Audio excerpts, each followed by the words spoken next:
Good afternoon everyone, welcome to Genro tales.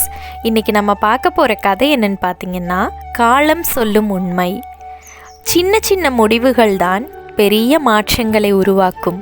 ஒருவன் எப்போது பார்த்தாலும் சுள்ளி பொறுக்கிக் கொண்டே இருந்தான்.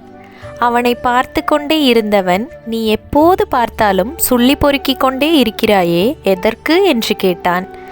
அவன் குளிர் காய்வதற்கு என்றான். கேட்டவனோ, நீ குளிர் காய்வதை நான் பார்த்ததே இல்லை என்றான். அவனோ, சுள்ளி பொறுக்கவே நேரம் கிடைக்கவில்லை, இதிலே குளிர்காய எங்கே நேரம் என்றான். நாட்டில் பெரும்பாலும் பலர் இப்படிதான் இருக்கிறார்கள். பணம் சம்பாதிப்பது வாழ்க்கையை சுகமாக அனுபவிக்கத்தான். ஆனால் சிலர் பணம் சம்பாதிப்பதையே தங்கள் குறிக்கோளாக, அதாவது குறியாக இருக்கின்றன. குடும்பத்திற்காக சம்பாதிக்கிறேன் என்று அவர்கள் குடும்ப வாழ்வை அனுபவிப்பதே இல்லை.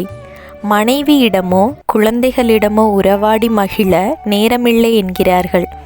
எவனொருவன் தூங்க வேண்டிய நேரத்தில் எந்த கவலையும் இல்லாமல் ஆனந்தமாக உறங்குகின்றானோ அவன்தான் உண்மையான பணக்காரன். அளவோடு உழைத்து வாழ்க்கையை ஆனந்தமாக வாழ பழகிக் கொள்ளுங்கள். இந்த கதை முடிந்தாலும் அதன் அர்த்தம் வாழ்க்கையில் தொடரும். Let's think about.